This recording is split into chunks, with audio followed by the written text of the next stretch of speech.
საზოგადოებრივმა ორგანიზაციებმა შეიმუშავეს განათლების დეკლარაცია, რომელზე ხელმოწერითაც პოლიტიკური პარტიები ერთგვარად პირობას დადებენ, რომ განათლების სფეროს პოლიტიკური მიზნებისთვის არ გამოიყენებენ. ინიციატივის ავტორები არიან განათლების პოლიტიკის ცენტრი, ორგანიზაცია მშობლები განათლებისთვის, კონსულტაციისა და ტრენინგის ცენტრი, ასევე ახლად დაფუძნებული საქართველოს განათლების მუშაკთა გაერთიანება და ასევე სამოქალაქო ინტეგრაციისა და ეროვნებათშორისი ურთიერთობების ცენტრი. შალვა ტაბატაძე, განათლების საკითხების მკვლევარი, სამოქალაქო ინტეგრაციისა და ეროვნებათშორისი ურთიერთობების ცენტრის დირექტორი ყავს ხაზზე. საღამოშიდობის ბატონ შალვა. მოგესალმებით. მოგესალმებით ტელემოყურებელს. მადლობა სტუმრობისთვის. ბატონ შალვა, მოკლედ საინტერესო თემა არის გარდა იმისა, რაც განათლების დეკლარაციას ეხება, ჩვენ წინა თემაც ჰქონდა პოლიტიკა განათლებაში და ილია-უნის საქმე, ამასთან დაკავშირებითაც უნდა გკითხოთ აუცილებლად, თუმცა მოდით ჯერ განათლების დეკლარაციაზე ვისაუბროთ. რამდენად არიან მზად პოლიტიკური პარტიები, რომ აი ამ თქვენს შეთავაზებას დათანხმდნენ? რა მოცემულობა გვაქვს ახლა, ამით დავიწყოთ საუბარი. კი ბატონო, კიდევ ერთხელ მოგესალმებით. პრინციპში საკითხი ილია-უნის საკითხი მჭიდროდ უკავშირდება პარტიული პოლიტიკის საკითხს და ურთიერთდაკავშირებული საკითხებია ამ კონტექსტში. რაც შეეხება პარტიების მზაობას, ხო დეკლარირებულად მზაობა არის. ძლიერმა საქართველოს ხელმოწერითაც დააფიქსირა ეს მზაობა და სხვა პარტიების, ოპოზიციური პარტიების მხრიდან მზაობა გაცხადებულია და ფორმალურად დეკლარაციაზე ხელმოწერის პროცედურა როდის განხორციელდება ალბათ დროის საკითხია, თუმცა დეკლარირებული მზაობა და გაცხადებული მზაობა არსებობს, თუმცა მაინც მაყურებლებისთვის უფრო ნათელი რო იყოს, რაზე არის საუბარი და მაინც დეკლარაცია არის თუ არა გამოსავალი ამ შემთხვევაში. მით უმეტეს იმ დროს, როდესაც არათუ დეკლარირებულად, არამედ პარტიის პროგრამებში იყო ჩადებული მსგავსი ტიპის დებულებები, კომისიები იქმნებოდა პარტიული პოლიტიკისაგან სისტემის დასახსნელად, მაგრამ რეალობაში საბოლოო ჯამში კვლავ პრობლემად რჩება.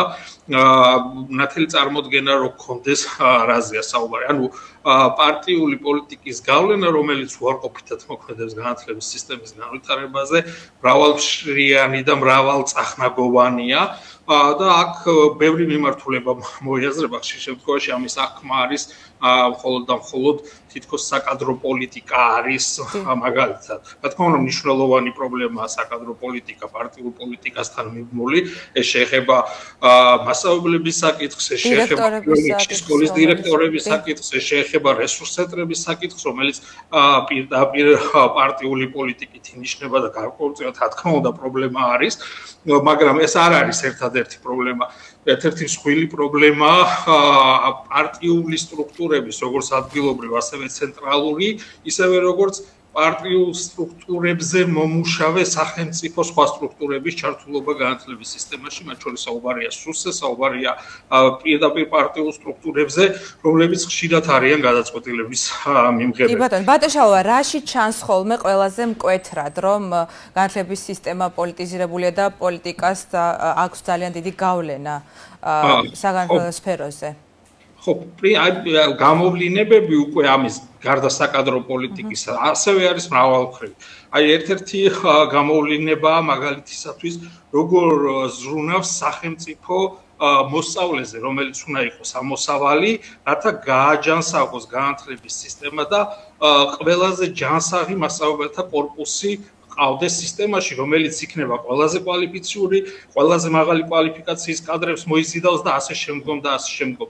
რამდენად არის ორიენტირებული, აქ ყოველთვის და მუდმივად ჩანს, რომ პარტიული პოლიტიკა არის წინა პლანზე წამოწეული და არა მოსწავლის ინტერესი და ყოველთვის მასწავლებელი მიუხედავად იმისა, აკმაყოფილებს თუ ვერ აკმაყოფილებს ხარისხს, ის არის მოსწავლის ინტერესების დაზიანების ხარჯზე პარტიული პოლიტიკის და საარჩევნო ხმად აღქმული და სწორედ განათლების სისტემა გამოიყენება პარტიისთვის და არა პარტიული პოლიტიკური ხედვები განათლების სისტემის განვითარებისთვის.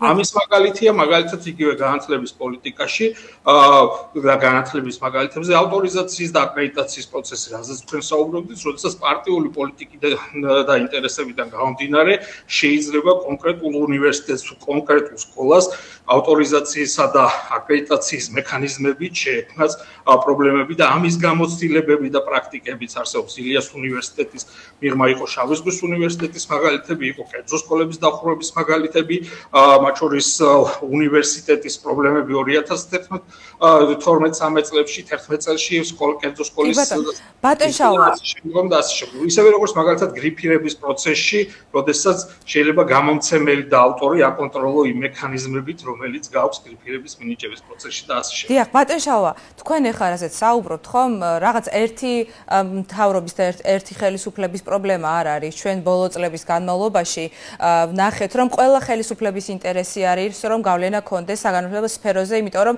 ძალიან დიდი და მასშტაბური სფერო არის, ხო?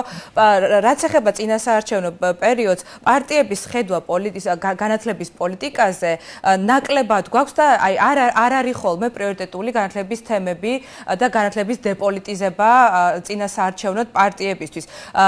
თქვენ ერთი კითხვა მინდა დაგისვათ, რამდენად არის სანდოობა, რომ ამ დეკლარაციაზე ხელმომწერი პარტიები შეასრულებენ ამ დეკლარაციით გათვალისწინებულ მოთხოვნებს, რომ აპოლიტიკური იყოს განათლების სფერო და რატო ვერ გახდა პრიორიტეტი პოლიტიკური პარტიებისთვის განათლების საკითხები, ამაზე რომ მითხრათ. ხო, კი ბატონო, რა თქმა უნდა, ამის გარანტია არ არის. კიდევ ერთხელ ქართული ოცნება პირდაპირ პროგრამაში წერდა ამის მნიშვნელობას და სახელმწიფო კომისია შექმნა 2012 წელს, რათა პოლიტიკური ნიშნით გამოეძიებინა გარკვეული საკითხები და ნაბიჯები გადადგა მიმართულებით, თუმცა კვლავ თვითონვე დაადგა იმ გზას, რომელსაც ვერ შეელია განათლების სისტემაში პარტიულ კონტროლს და ამ კონტროლის ქვეშ ადამიანების მოქცევას.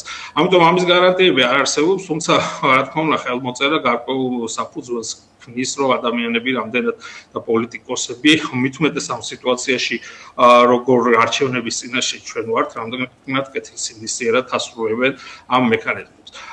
თუმცა რა თქმა უნდა, ამის მოლოდინი არ უნდა გქონდეს, რომ რადგან ხელი მოაწერა რომელიღაც პოლიტიკურმა პარტიამ, ეს უკვე ნიშნავს, რომ ჩვენ გარკვეული წინსვლა გვაქვს.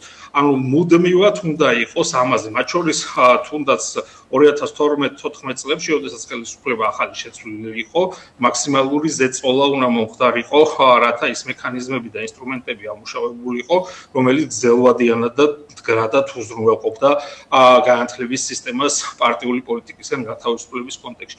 ამ თვალსაზრისით ანალოგიურად უნდა გაგრძელდეს მუშაობა და აქტიური უნდა იყოს ორი მიმართულებით მუშაობა.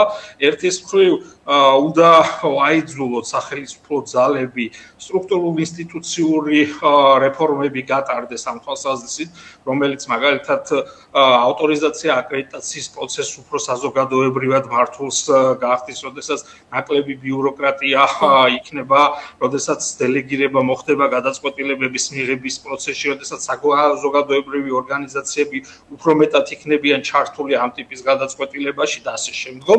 თუმცა მეორე მხრივ ძალიან მნიშვნელოვანია ქვემოდან მუშაობაც, ანუ ქვევით გაძლიერება იმ სტრუქტურების, როგორც არის სკოლა, როგორც არის დირექტორი, როგორც არის მასწავლებელი და გაძლიერება გულისხმობს ერთის მხრივ მართვის მექანიზმების დელეგირებას და მეორეს მხრივ კომპეტენციის და პროფესიონალიზმის და რაც უფრო მეტად კომპეტენტურები არიან ადამიანები, მით ნაკლებად ექვემდებარებიან კონტროლს და გაძლიერებული ქვევით ქვედა ინსტიტუციები და პრაქტიკაში განმახორციელებელი განათლების პოლიტიკისა არის გარანტია იმის, რომ კონტროლს არ დაექვემდებარება ამის სურვილის შემთხვევაში. ორივე მიმართულებით უნდა გაგრძელდეს.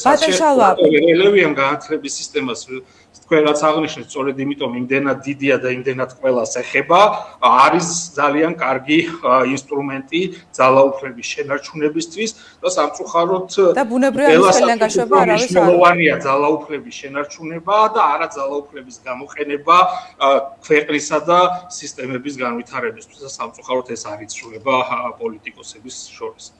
კი ბატონო, ბატონშავა, აი წინა მინისტრი აკეთებდა ხოლმე ამილახვარი ყველაზე ხშირად ამაზე აქცენტებს, რომ ავტონომიური უნდა იყოს სკოლების ავტონომიურობა, ამაზე იყო ძირითადად აქცენტი და აკადემიურ თავისუფლებაზეც საუბრობდა ბევრს. თუმცა მიუხედავად იმისა, რომ დოკუმენტებში, ავტორიზაციის დოკუმენტში, უწყების ხელმძღვანელების მხრიდან განცხადებებში ყველაფერი რაღაცა დემოკრატიულ პრინციპებზე დაყრდნობით არის და ესე კარგად ჟღერს, რეალურად არ გვაქვს ეს სურათი, ხო? თქვენ როგორ ხედავთ მოგვარების გზებს, ნაწილობრივ თქვენ უკვე მიპასუხეთ წინაჯერზე, მაგრამ რამდენად მნიშვნელოვანი არის ინდივიდუალური პასუხისმგებლობების აღება ამ შემთხვევაში, რომ შიგნიდან გაძლიერდეს სკოლები და თავისუფალი იყოს მათი გადაწყვეტილებები, აი ამ გავლენების, პოლიტიკური გავლენების წინააღმდეგ. როგორ ხედავთ ამას? ინდივიდუალური მაგალითები არის ძალიან მნიშვნელოვანი, თუმცა ამას ხედავ როგორც ძალიან პროცესს. თუ სისტემის ნება არ იქნება რთული ამასთან წინააღმდეგობა? და მხოლოდ ინდივიდების სიძლიერეზებით უმეტეს, როდესაც ამ სიძლიერის ინდივიდები ბევრი არ არიან სისტემაში, ცოტა რთულია ეს მოლოდინი. ზოგადად ხედვების ტრანსფორმაცია უნდა მოხდეს და დიდი ხანია ამ თვალსაზრისით ხდება ხედვების ტრანსფორმაცია, მათ შორის საკმაოდ პროგრესულად მოაზროვნე ადამიანებში ერთი შეხედვით ხშირად არის ხოლმე რომ მაგალითად ავტორიზაცია აკრედიტაციის პროცესი მიაჩნიათ გამოსავლად და ინსტრუმენტად, რომელმაც შეიძლება განათლების სისტემა განავითაროს. რაც უკვე წარსული და წინა ეპოქა გულისხმობ იმ მექანიზმებს, რომელიც გამოიყენება, იმიტომ რომ ის შეიძლება კარგი მექანიზმები იყო 2005 წლიდან მოყოლებული, როდესაც ძალიან ძიმე მდგომარეობაში იყო სისტემა, მაგრამ დღესდღეობით იმ ბიუროკრატიული მექანიზმებით, იმ ცოდნის კვლევისა და განვითარების შესაძლებლობების შემოწმება არის შეუძლებელი და ზოგიერთ შემთხვევაში გვაქვს შემთხვევები, კი არა, უმეტეს შემთხვევაში, რომ იმ ავტორიზაცია აკრედიტაციის პროცედურებს რომ იყოს სკოლები და უმაღლესი საგანმანათლებლო დაწესებულებები, ვერც ერთი მათგანი ვერ იქნება ხარისხიანი და განვითარებაზე ორიენტირებული. თუ არ დაარღვია ის ზედმეტი ბიუროკრატიული მოთხოვნები, რომელიც აქვს. ან ხშირად არასწორად წამოყენებული მოთხოვნები, როდესაც ეროვნული სასწავლო გეგმის სახელმძღვანელოების თუ მასწავლებლთა პროფესიული განვითარების სქემების მიყოლას თხოვენ სკოლებს, როდესაც სწორედ ამას თუ მიყვება სკოლა ვერ იქნება წარმატებული. ამიტომ ამ თვალსაზრისითაც ტრანსფორმაცია უნდა მოხდეს ხედვების და ინდივიდების გაძლიერება. დირექტორები უნდა იყვნენ მოწოდების სიმაღლეზე, რაც მათ კი ბატონო, ავტორიზაციის დოკუმენტის შესაბამისად მიეცათ, რომ დირექტორი უნდა იყოს მთავარი ძალა, რომელიც ქმნის სკოლის ფილოსოფიას. ანუ ერთის მხრივ უნდა გავაძლიეროთ დირექტორები და გვყავდეს მაღალი კვალიფიკაციის დირექტორი და მეორეს მხრივ უნდა მიიღეთ მათ მართვის და პროფესიული დელეგირებები და უკვე გვექნება, რაც არ უნდა კონტროლის მექანიზმები სურდეს ცენტრიდან ვინმე ამუშაოს, ძლიერი კვალიფიციური დირექტორი მასზე დელეგირებული უფლებამოსილებით არ იქნება მარტივად საკონტროლებელი, ისევ როგორც მის საფრანგეთობაში ყოფი სკოლა და მასწავლებელი. კი ბატონო, თითქოს ყველაფერი მარტივია. ბატონშალვა, ძალიან დიდი მადლობა, რომ იყავით ჩვენი გადაცემის სტუმარი და წარმატებას გისურვებთ თქვენსა, თქვენს ინიციატივასაც იმედი მაქვს, რომ ექნება რაღაცა ქმედითი შედეგები.